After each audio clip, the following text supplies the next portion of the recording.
কিছুদিন হলো পাশের ফ্ল্যাটে নতুন প্রতিবেশী এসেছে, তো প্রায় সেই ভাবেই আমার সাথে এসে কথা বলে। একদিন সে আমাকে এসে বলতেছে তার মশলা বাটা শেষ হয়ে গিয়েছে, আমার কাছ থেকে মশলা বাটা নিবে। তো আমার মশলা বাটাটা তখন ডিপ ফ্রিজে ছিল, যার জন্য মশলাগুলো অনেক শক্ত হয়ে গেছিল। তাড়াতাড়ি ভাবে ছুটিয়ে দেওয়া আমার পক্ষে তখন সম্ভব ছিল না, আর ভাবিও রান্না করবে, এই জন্য ভাবির হাতে মশলা বাটাটা দিয়ে বললাম, ভাবি এখানে মশলা বাটা আছে, আপনার যতটুকু প্রয়োজন আপনি ততটুকু ব্যবহার করতে পারবেন, কোনো সমস্যা নাই, আর ফ্রি হয়ে আমাকে বাটিটা দিয়ে যেন। প্রায় 2 ঘন্টা পর ভাবি এসে আমার হাতে মশলা বাটাটা দিল। তখন আর আমি খুলে চেক করি নাই যে সে কতটুকু মশলা ব্যবহার করেছে। আমি আবারও সাথে সাথে ডিপ ফ্রিজে রেখে দিলাম। তার 3-4 দিন পর রান্না করার সময় দেখি আমার কাঁচামরিচ শেষ হয়ে গেছে। জামাইকে যে আনতে বলবো এটাও আর মনে ছিল না। তো ভাবলাম ভাবির কাছ থেকে 2টা কাঁচামরিচ নিয়ে আসি, যেহেতু তার সাথে আমার প্রায় কথা হয়, ভালো একটা সম্পর্ক হয়েছে।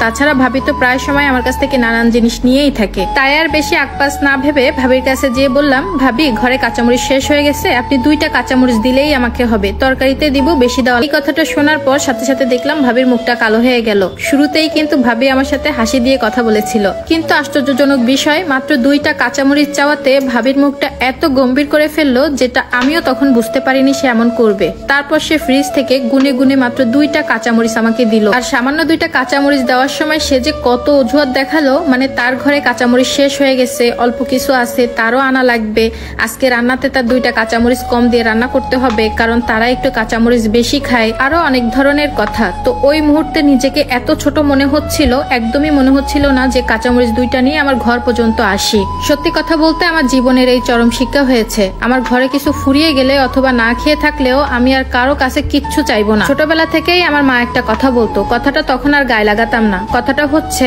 ঘরে না খেয়ে থাকবি, শুধুমাত্র দরকার হয় পানি খাবি, তারপরও কারো কাছে কিছু চাইবি না, কারো দরজার সামনে হাত পাতবি না। তো যাই হোক, জীবনে একটা শিক্ষা হওয়া দরকার ছিল, সেই শিক্ষাটা আমি পেয়েছি। আজকে নিজের ভুলের জন্যই অন্য মানুষের মুখ কালা দেখেছি। অথচ ভাবি যখন নতুন এসেছে তাকে আমি কত কিছু দিয়েছি, যেহেতু নতুন বাসায় আসলে অনেক কিছুর প্রয়োজন হয়। আমি যদি ভালো মন্দ কিছু রান্না করতাম ভাবির জন্য, ভাবির বাচ্চার জন্য আলাদা করে টিফিন বক্সে সময় করে দিয়ে আসতাম। সন্ধ্যার সময় ভাবি যখন তার বাচ্চাকে নিয়ে আমাদের ফ্ল্যাটে আসতো, তখন ভাবতাম তাদের কি খাওয়াতে পারি, কি খেতে দিলে তারা একটু খুশি হবে। এমনও দিন গিয়েছে সন্ধ্যার সময় আমাদের নাস্তা করা কমপ্লিট, তারপরেও আমি বাড়তিভাবে তাদের জন্য নাস্তা বানিয়েছি, মানে তাদের খাওয়াতে পারলে আমার মনের ভিতরে একটা শান্তি লাগতো। আর এই অভ্যাসটা আমার ছোটবেলা থেকেই। ঘরে কেউ আসলে আমার ঘরে যত ভালো কিছু আছে আমি সবকিছু বের করে দিতাম। সেদিন আমি মশলা বাটার বক্সটা তার হাতে ধরে দিয়েছিলাম, আমি এতটুকুও ভাবিনি যে সে কতটুকু নিবে না কি বেশি ব্যবহার করে ফেলতেছে, তার প্রয়োজন হতেই পারে, এজন্যই তো আমার কাছে এসেছে। আসলে আমি মানুষটাই এমন।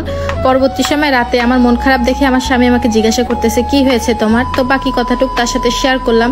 আমার স্বামী আমাকে তখন বলল, তোমাকে অনেকবার বলেছি তুমি কারো কাছে কিছু চাইবে না, কারো কাছে কোনো সময় যাবে না, তোমার কিছু প্রয়োজন হলে আমাকে বলবা, দরকার হয় বাইরে থেকে আসতে আমার একটু সময় লাগতে পারে, তারপরও একটু ওয়েট করবা। আসলে বর্তমান সমাজের মানুষগুলোই এমন, দিতে গেলে হ্যাঁ, নিতে গেলে না, এরকমই আর কি। আর এই লেখাটা ফেসবুকের টাইমলাইনে যখন আমার সামনে আসে, আমি লেখাটা পড়ে একটা শিক্ষাই পেলাম যে অচেনা কোনো মানুষকে সহজে আপন করে নিতে নেই, অথবা তাকে ঘরের সকল জিনিস একটার পর একটা দিতে নেই। আসলে যে যতটুকু পাওয়ার যোগ্য তাকে ঠিক ততটুকু দিতে হয়। কথায় আছে, মানুষ সহজে অতিরিক্ত কিছু পেয়ে গেলে তখন আর তার মূল্য দিতে জানে না।